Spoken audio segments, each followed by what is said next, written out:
It is the biggest railroad job I've ever seen in my entire career. And I agree with you. Maybe some training, maybe an internal affairs investigation, but he didn't commit any crimes. And he gets hung up on these lesser included offenses. And one of them said he was drunk. Another cop said he wasn't. And they arrest him a week later and say, you were drunk the other day and you were committing three Rich, aggravated assaults. It just doesn't work was out.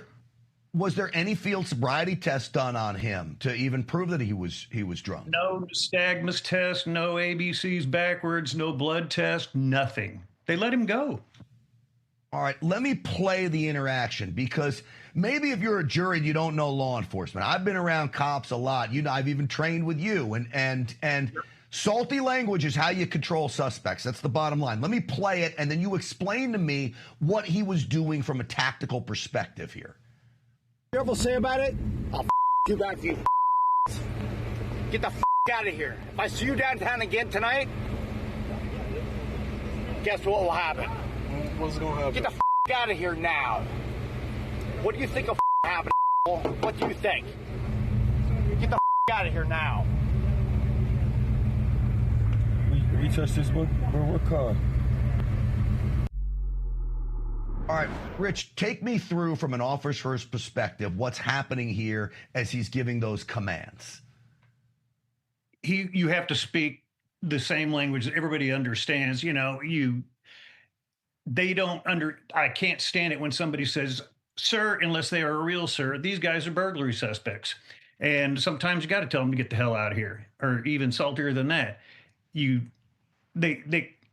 When you start calling people sir and begging them to leave, it makes you look weak, you know, and then they're tactically getting over on you. That was my question here, because I think it is a point of, I believe one of these suspects was found to have a firearm. His senses went up. The driver had a firearm. Jerry's senses went up. Something was wrong here. This is about establishing dominance. Can you take me through that? Yeah, he was attempting to establish dominance, but he did the smartest thing he could do. He de-escalated and just walked away. He was outnumbered. There was another car talking to these guys parked right behind him. Now he's looking at two different things. He's messing with his OODA loop, and he doesn't know what's going to happen. So he just backed away. He went back away. Yeah, I mean, that is de-escalation. He didn't try to get them out of the car. He didn't try to search the car. He's off duty at this point. People came to him for help, by the way, as well. So now he's 9.5 years in.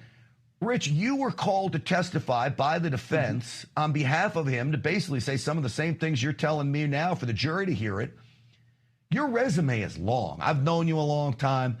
You even are a commentator for you were on Dallas SWAT and all kinds of stuff. So why did they not let you testify? They never gave a reason. I got all set up to testify, got my suit on, and the judge just looked at me and said he'd strike him.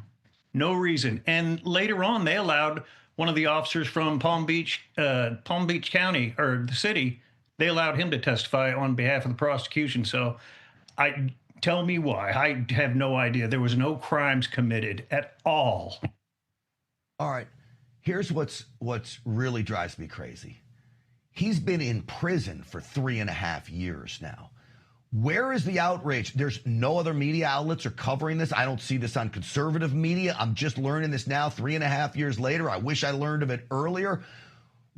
It seems like a giant cover-up. It really is. And everybody in that court's involved, and the judge, she wouldn't allow any objections by Jerry. And if he said anything, he was told to shut up. And then he has to testify about the stuff that I would testify to, but he's having to do it himself, and it's just not a good thing to do. And I don't know why it's not getting more attention. It's terrible. Well, we're going to do our best to bring attention to it. You called me on this one, and I appreciate you doing that. Sarah seems like a very strong woman, but I can't imagine what it would be like to go through this with her and her husband in prison. Rich Emberlin, it's always good to see you. I appreciate you coming on. Keep me posted, okay? Yes, sir. I sure will. Thanks. Absolutely. You got it. All right, folks. So we're going to stay on that. Governor DeSantis again. You need to pardon this guy. Does anybody out there agree with me? This makes no sense that he is in prison for 9.5 years. Consecutively serving these 3-year terms? My Lord. And think of what they do with Black Lives Matter. They let him out on the streets to roam and create more havoc. Got Antifa setting fires in Berkeley, California, and nothing happens to these goons. Very sad.